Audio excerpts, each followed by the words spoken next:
오순절에 이제 성령이 임했죠. 오순절에 성령이 임하고 이제 베드로가 오순절 설교를 통해서 예수 그리스도를 증거합니다. 그때 2장 41절 표현에 의하면 베드로의 말을 받은 사람들, 베드로의 설교를 들은 사람들이죠. 베드로의 설교를 들은 사람들이 세례를 받게 되고 이날의 신도의 수가 몇 명이나 늘었다 그랬죠? 3,000명이나 더하였다라고 성경은 증언하고 있습니다. 놀라운 성령의 역사입니다. 그리고 우리 앞에 2장 본문에서 따라 살펴보면 이때 사도들로 말미암아서 기적과 표적이 많이 나타나고 기사와 표적이 많이 나타나고 또 믿는 사람들이요 백성들로부터 칭송을 받았다고 했습니다. 주께서 구원받은 사람들을 날마다 더하여 주셨다라고 2장 47절은 증언하고 있습니다. 이것이 성령이 강림한 초대교회의 역사입니다. 이때에 3장의 사건이 일어났는데요. 우리가 오늘 3장 1절부터 10절까지 말씀만 읽었습니다만 이 3장은 크게 두 단락으로 나눌 수가 있습니다. 먼저는 3장 1절부터 10절, 오늘 읽은 이 본문 말씀 이 3장 1절부터 10절로 나눌 수가 있는데 여기에서는 우리가 읽어보았습니다만 이 베드로가 날 때부터 걷지 못하는 자를 일으키는 기적, 요한복음의 표현에 의하면 표적을 다루고 있고요. 그리고 이제 3장 11절부터 마지막 절 26절까지의 말씀은요. 일명 베드로의 솔로몬 행각에서의 설교입니다. 이제 앞부분에서는 오순절 설교를 했고 이제 베드로가 솔로몬 행각이라고 하는 곳에서 한 설교를 통해서 설교를 하면서 이 기적 날 때부터 안진뱅이가 일어나는 이와 같은 표적을 통해서 예수 그리스도를 증거하는 것이 3장의 내용인 것입니다. 그러니까 여러분 3장의 중심은 능력을 행한 베드로에게 있는 것이 아니고 또 병고침을 받은 안진뱅이에 있는 것도 아니고요.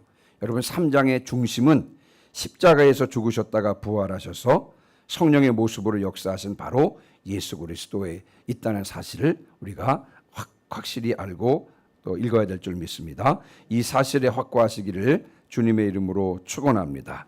자, 그러면 이제 오늘 읽은 본문을 한번 볼 텐데요. 먼저 1절입니다. 1절. 자, 1절을 같이 읽겠습니다. 시작. 제9시 기도 시간에 베드로와 요한이 성전에 올라갈새. 아멘. 자, 만약에 밑줄을 그으라 그러면 제9시 기도 시간에 거기에 밑줄을 그어야 됩니다. 자, 이 사건이 발생한 시간은 언제냐면요. 제9시 기도 시간입니다. 베드로와 요한이 제9시 기도 시간에 기도하기 위해서 성전에 올라가다가 생긴 일입니다. 자, 제9시 그러면 여러분 성경에 이제 시간이 나오면 우리 시간으로 환산을 하려면 더하기 며칠 하라 그랬습니까? 더하기 6을 하면 됩니다. 그러니까 제9시니까 오후 3시를 가리킵니다. 다니엘서 6장과 9장을 근거로 해서 보면 경건한 유대인들은 하루에 3번씩 기도했는데요. 제3시, 제6시, 제9시에 기도했습니다. 제3시 오전 9시, 제6시 오후 12시, 제9시 오후 3시 이렇게 하루에 3번 오전 9시, 오후 12시, 오후 3시 이렇게 3번 기도했습니다. 그러니까 오늘 본문을 근거로 보면요. 이 베드로와 요한도 시간을 정해놓고 기도하는 이 기도의 자리를 지킨 것입니다. 이 베드로는 어떤 사람입니까?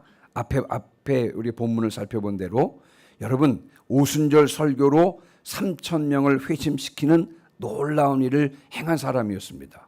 그러나 이 베드로가 분명히 한 사실은 뭐냐면 이 자신의 능력으로 행했다라고 그렇게 생각하지 않은 것입니다.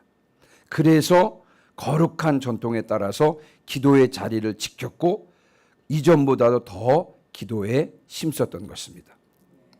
출애굽기 29장 39절에 이런 말씀이 있습니다. 출애굽기 29장 39절에 네가 제단 위에 드릴 것은 이러하니라. 매일 1년 된 어린 양 2마리니 한 어린 양은 아침에 드리고 한 어린 양은 저녁에 드릴지며.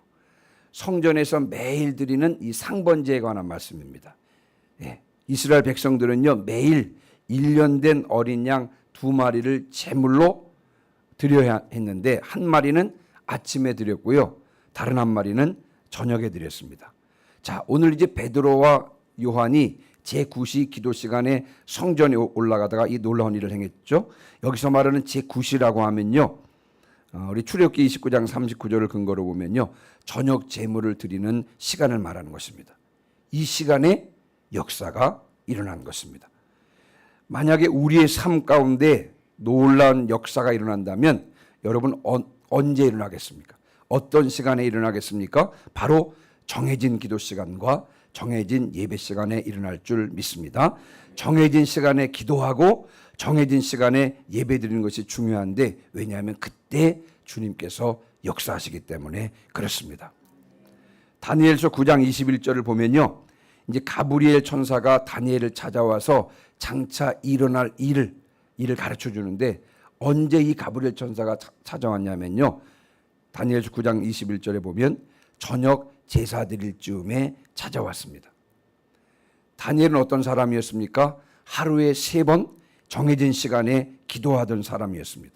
그래서 하나님께서는 다니엘에게 이스라엘이 앞으로 어떻게 될지에 대한 정보를 알려주고 싶어서 가브리엘을 보냈는데, 여러분 언제 가브리엘을 보냈냐면요, 다니엘이 늘 기도하던 그 시간에 보내셨습니다. 여러분 예수님께서는 언제 부활하셨습니까? 새벽 미명 시간에 부활하셨습니다. 그 시간은 어떤 시간이냐면요, 주님께서 습관적으로 기도하던 바로 그 시간에 부활하셨습니다. 정해놓은 시간에 기도하고 정해놓은 시간에 예배드리는 것이 중요한데, 왜냐하면요, 말씀드린 대로 그 시간에 주님께서 역사하시기 때문에 그렇습니다. 교회에서 예배드리기 위해서 정해진 그 시간을 지키는 것이 중요하고요. 또 여러분들이 개인적으로 기도하기 위해서, 또 말씀을 묵상하기 위해서, 또 예배드리기 위해서 정해놓은 그 시간을 지키는 것이 중요한 것입니다. 이 시간을 잘 지키심으로 주님의 놀라운 역사를 경험하는 성도들이 되시기를 주님의 이름으로 축원합니다. 자, 그다음에요. 자, 여러분 이 안진뱅이 날 때부터 안진뱅이였던 이 사람의 이름이 무엇입니까? 성경에 나오나요? 여러분 성경에 나오지 않습니다. 그는 나면서부터 걷지를 못했는데, 여러분 이제 4장 22절을 보니까 나이가 한 40세쯤 되었다 그랬습니다. 그러니까 여러분 이 사람은 40여 년 동안 걸어본 적이 없는 사람입니다. 태어날 때부터 걷지를 못했으니까 한 40여 년 동안 걸어보지 못한 사람인데, 그가 먹고 살기 위해서 할 수 있는 일이 무엇이었겠습니까? 구걸하는 일이었습니다. 그래서 사람들이 그를 메어다가 미문이라고 하는 성전문에 두면, 그러면 그는 성전에 들어가는 사람들에게 구걸해서 그것으로 먹고 살았던 것입니다.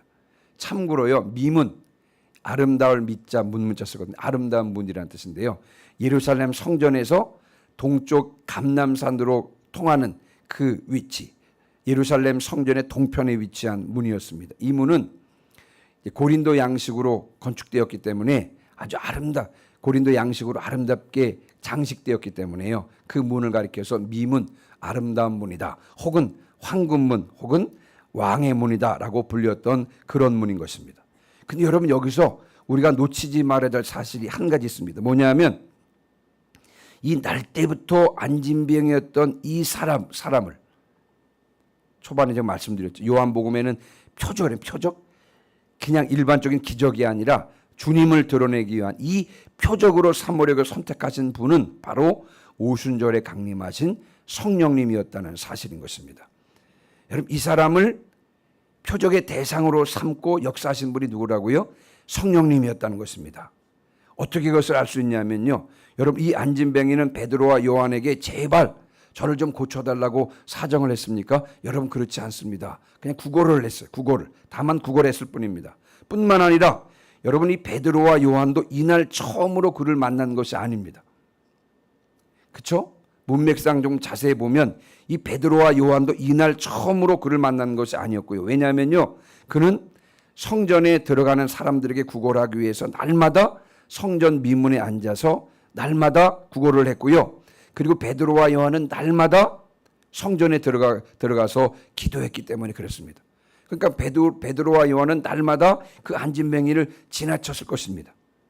그런데 사건이 일어난 그날, 그 순간에 여러분 성령께서 이 사도들의 마음에 어떤 영감을 불어넣어 준 것이 분명합니다.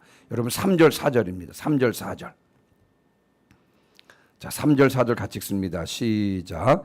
그가 베드로와 요한이 성전에 들어가려 함을 보고 구걸하거늘 베드로와 요한과 더불어 주목하여 이르되 우리를 보라 하니. 아멘. 그날따라 베드로와 요한과 함께요. 매일 성전에 들어가면서 그냥 지나쳤거든요. 늘 지나친 그 사람. 근데 그날따라 그 안진병의 거지를 오늘 본문에 보니까 주목해서 보았다 그랬습니다.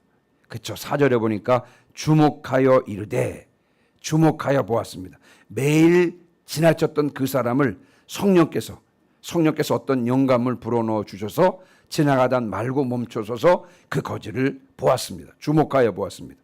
만일 성령님의 지시하심이 아니었다면 그들은 그 안진병의 거지를 주목하지 않은 채요, 매일처럼 걸음을 재촉해서 성전 안으로 들어갔을 것입니다.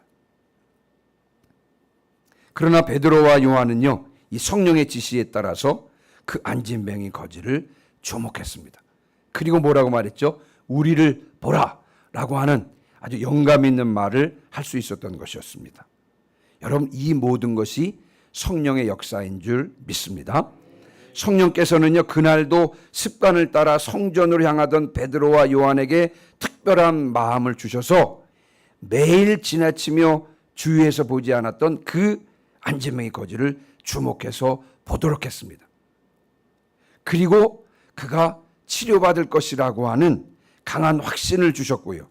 그리고 담대하게 우리를 보라라고 담대하게 말하게 하셨던 것입니다. 베드로와 요한은 이 성령의 지시에 순종했고요.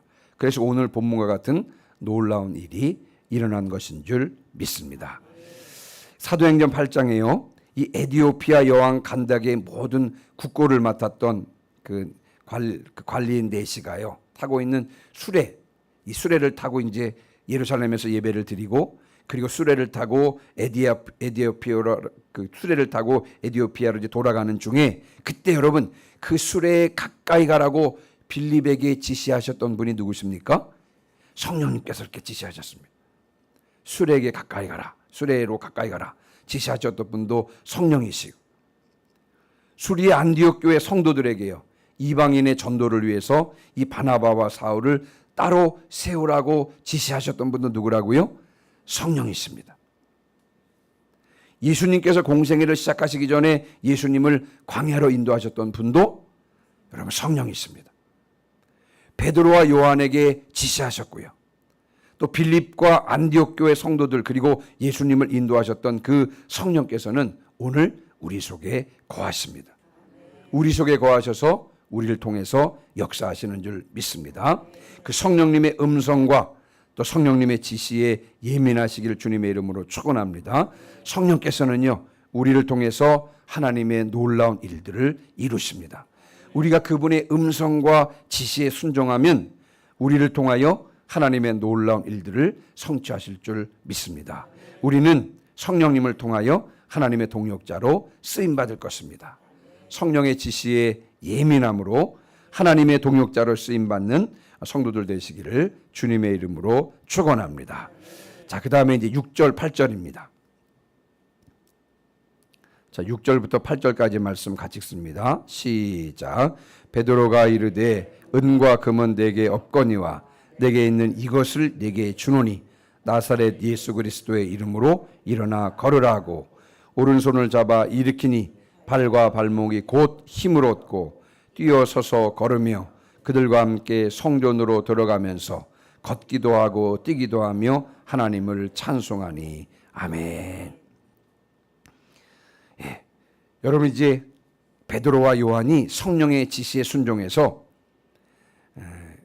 그 날 때부터 안진병이었던, 미문에 앉아서 구걸하던 그 거지를 주목하여 보고 우리를 보라, 주목하면서 보면서 우리를 보라 이렇게 이야기했을 때 5절에 보니까요, 거지는 무엇을 얻을까 하고 쳐다보았습니다. 그때 여러분 베드로가 한 말입니다.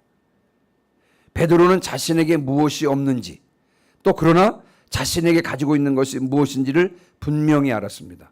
항상 여러분 기적의 역사는 기적의 역사는 내가 가지고 있는 것으로 시작되는 줄 믿습니다.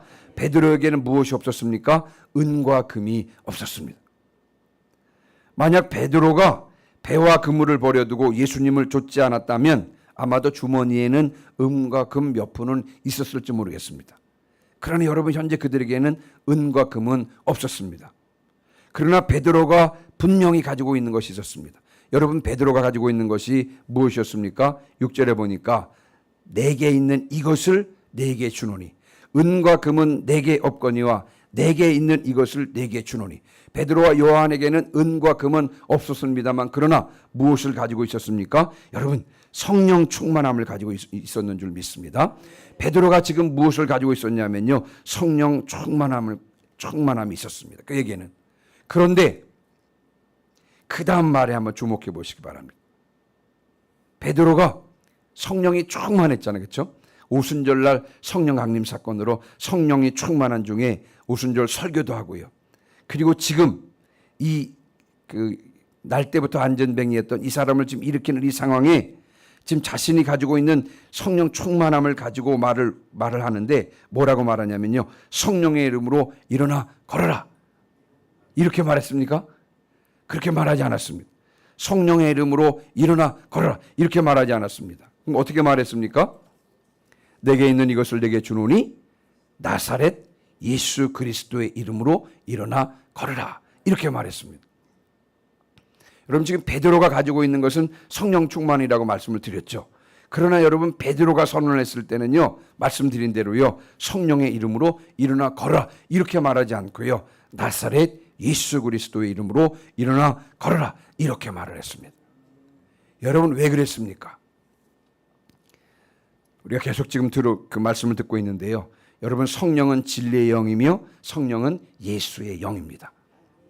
성령이 오신 목적은 예수 그리스도를 드러내기 위함인 것입니다. 그래서 성령의 이름으로가 아니라 나사렛 예수 그리스도의 이름으로인 것입니다.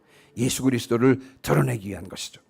여러분, 성령께서는요, 예수 그리스도의 이름으로 안진뱅이를 일으키게 하셨습니다. 이 표적을 통해서 증거되어야 될 분이 누구시냐? 다시 사시고 그리고 영원히 살아계신 예수 그리스도가 증거되어야 되기 때문에 그렇습니다. 뿐만 아니라 여러분, 실질적으로 담임 목사님께서 말씀하셨습니다만 실제적으로 부활하신 주님께서는요, 성령의 모습으로 다시 오셨고 여러분, 그분께서 역사하신 것입니다. 그래서 베드로가 어떻게 외쳤다고요? 나사렛 예수 그리스도의 이름으로 일어나 걸어라 라고 이렇게 외쳤던 것입니다. 이후에 여러분, 예수님의 제자된 우리들의 삶도 부활하셔서 여전히 우리 가운데 계신 예수 그리스도께 초점을 맞춰야 될 줄 믿습니다. 성령도 예수 그리스도를 드러내려고 하셨고요, 베드로, 성령의 지시를 받은 베드로도 예수 그리스도를 드러내려고 한 것입니다. 우리의 삶도 예수 그리스도께 초점을 맞추고 예수 그리스도를 드러내는 삶이 되어야 될 줄 믿습니다. 그분께 시선을 고정하고요, 그분의 말씀을 따라야 하고 사나 죽으나 그분의 영광을 위해서 살고 죽어야 할 줄 믿습니다. 오늘 이제 말씀을 마무리하고 마치면서 진정한 능력의 이름 예수 그리스도 중심의 삶을 사시는 저와 여러분 되시기를 주님의 이름으로 축원합니다. 아멘.